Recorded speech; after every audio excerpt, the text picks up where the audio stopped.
Hello guys, welcome back to my YouTube channel S K M study a way of success. मैं हूं आपका educator Shivam Mishra. आपका स्वागत करते हैं आपके अपने YouTube channel S K M study पर। और यहां पे लेके आए हैं क्लास 12th बायोलॉजी। जी हाँ, ये जीव विज्ञान का क्लास 12th का जो अर्धवार्षिक पेपर है उसका ये पेपर है। आप यहाँ पे देख सकते हैं, आपके सामने लेकर आए हैं। और यार, अभी तक चैनल को सब्सक्राइब नहीं किए ना, तो चैनल को सब्सक्राइब कर लो और वीडियो को क्या कर देंगे, लाइक कर देंगे। या हाफ ईयरली का जितने भी पेपर आपके हो रहे हैं सभी मैं अपलोड कर रहा हूँ, ठीक है ना। और 70 नंबर का ये पेपर था और इसका पीडीएफ मैं टेलीग्राम चैनल यस के एम स्टडी भेज दूंगा। और यस के एम स्टडी टेलीग्राम चैनल का जो लिंक है वो मैं डिस्क्रिप्शन बॉक्स के अंदर डाल दूंगा, जाके वहां से ज्वाइन कर लीजिए टेलीग्राम चैनल को, क्योंकि सारे पीडीएफ नोट्स वहीं पे आपको मिल जाते हैं एक जगह पे, कहीं आपको जाने की जरूरत नहीं है। वहां पे आपको मिल जाएंगे, तो वहां से आप अपने पीडीएफ नोट्स को अच्छे से डाउनलोड करके अपनी पढ़ाई बेहतरीन कर सकते हैं, वो भी बिना किसी टेंशन के, ठीक है ना।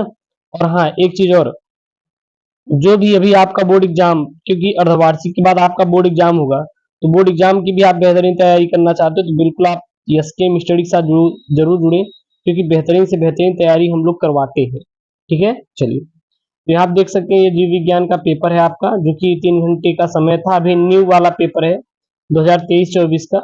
शायद आपके ये स्कूल में पेपर कोड आ जाए, तो जितना हो हो सकता है मुझसे वो आपका पेपर कोड मैं प्रोवाइड करने की कोशिश कर रहा हूँ। यहाँ पे सबसे पहले बहुविकल्पी है। बहुविकल्पी का क्या है, टर्नर सिंड्रोम के लिए निम्नलिखित संकेत सही है।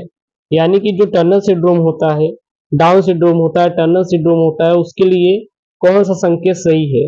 ए एक्स ओ, या फिर ए एक्स वाई, या फिर ए एक्स वाई, या फिर ए ट्रिपल एक्स।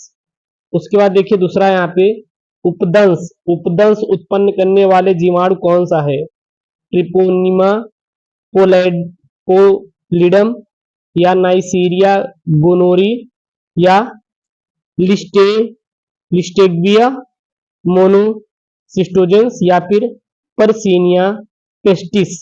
तो यहाँ पे उपदंश उत्पन्न करने वाले जीवाणुओं का नाम पूछा जा रहा है। उसके बाद संक्रामक रोग नहीं है, मतलब ऐसे कौन से जो संक्रामक रोग नहीं है, संक्रमण के द्वारा नहीं फैलता है, जैसे मलेरिया, हैजा, या फिर कैंसर, या फिर पीलिया। तो संक्रामक रोग आपका पीलिया, कैंसर, हैजा, या फिर मलेरिया।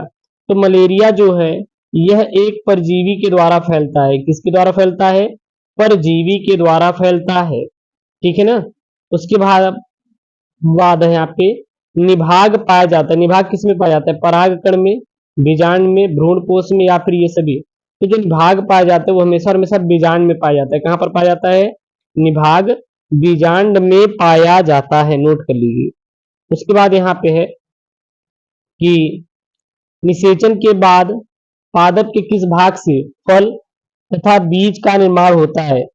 तो बीज, जो बीजांड होता है, अंडाशय फल में बदल जाता है। अंडाशय जो है फल में बदल जाता है और बीजांड से बीज का निर्माण होता है, ठीक है। जो अंडाशय होता है उससे क्या निर्माण होता है? उससे फल बनता है, अंडाशय से फल बनता है। और आगे देखेंगे अगला, तो यहाँ बताइएगा बीजांड से बीज का निर्माण होता है।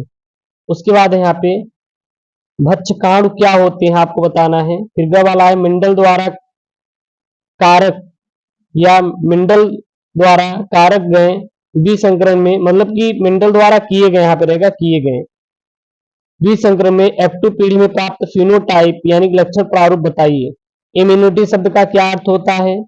परागण को परिभाषित कीजिए। अब ये सर परागण क्या होता है? परागण क्या होता है? तो जो परागकण होते हैं वो किसी न किसी माध्यम के द्वारा कहाँ पर पहुंचते हैं? वो वर्तिकाग्र पर पहुंचते हैं। यानी परागण किसी न किसी माध्यम के द्वारा कहाँ पर पहुंचते हैं? तो किसी न किसी माध्यम के द्वारा वो वर्तिकाग्र पर पहुंचते हैं, और इसी क्रिया को क्या कहते हैं? परागण कहते हैं। सर्टोली कोशिकाओं पर टिप्पणी लिखिए। सर्टोली कोशिका होता है, तो सर्टोली कोशिकाओं का कार्य होता है शुक्राणुओं को पोषण प्रदान करना। तो शुक्राणुओं को पोषण प्रदान करने का काम कौन करती हैं? तो सर्टोली कोशिकाएं कहती हैं। कौन करती हैं? सर्टोली कोशिकाएं कहती हैं, ठीक है ना। चलिए, उसके बाद यहाँ पे पेनिसिलिन की खोज किसने की थी? पेनिसिलिन की खोज किसने की थी? यह किस सूक्ष्म जीव से प्राप्त होती है? पेनिसिलिन की खोज किसने किया था? और यह किस सूक्ष्म जीव से प्राप्त होती है? सजीवी से आप क्या समझती हैं? सजीवी का आपको परिभाषा देना है। उसके बाद घर वाला यहाँ पे है, रेड डाटा बुक से आप क्या समझते हैं? इसकी उपयोगिता बताइए। रेड डाटा बुक किसे कहते हैं? आपको इसकी उपयोगिता भी लिखनी है, ठीक है ना, ध्यान दीजिएगा। उसके बाद आईवीएफ तथा जिफ्ट का पूरा नाम बताइए। IVF in vitro fertilisation, gamete in vitro fertilisation, ठीक है ना। तो आपको जिफ्ट और गिफ्ट का पूरा नाम बताना है। अपूर्ण प्रभाविता क्या होता है? इसकी खोज किसने किया था? ग्राफिकन पुटिका क्या है? अंडोसर्ग में इनकी क्या भूमिका होती है? 3-3 नंबर वाले हैं। फिर क्या है? भ्रूणकोश के विकास की विभिन्न अवस्थाओं का सचित्र वर्णन कीजिए। डाउन सिंड्रोम क्या है? इस पर आपको संक्षिप्त टिप्पणी करना है, 3 नंबर का है। व्यसन क्या होता है? व्यसन मतलब होता है गांजा वांजा जो पीते हैं लोग, उसको क्या कहते हैं? उसको व्यसन कहा जाता है। गांजा वांजा जो पीते हैं उसको क्या बोला जाता है? व्यसन कहा जाता है, ठीक है, ध्यान दीजिएगा। उसके बाद है यहाँ पे सभोजिता का वर्णन कीजिए कि सभोजिता क्या होती है, आप इस पर टिप्पणी करना है। फिर बंधता क्या होती है? बंधता पर आपको क्या करना है? यहाँ पे टिप्पणी करना है कि बंधता क्या होती, किसे कहते हैं बंधता। उसके बाद है स्त्री में बंधता के कोई 4 कारण बताइए कि बंधता किन की कारण की। पहले बात तो अंडाशय नहीं बनता, ये भी एक बंधता का कारण होता है। बंधता मतलब कि कोई भी स्त्री जब बच्चे पैदा नहीं उत्पन्न कर पाती तो उसे क्या कहते हैं? बंधता कहते हैं। यानी कि वह स्त्री कौन सी स्त्री कहलाती है? बंध स्त्री कहलाती है। कौन सी स्त्री कहलाती है? बंध। बंध मतलब जो बच्चे पैदा न कर पाए उसे हम लोग क्या कहते हैं? बंध स्त्री कहते हैं। इस चीज को याद रखिएगा। याद हो गया ना आप लोग?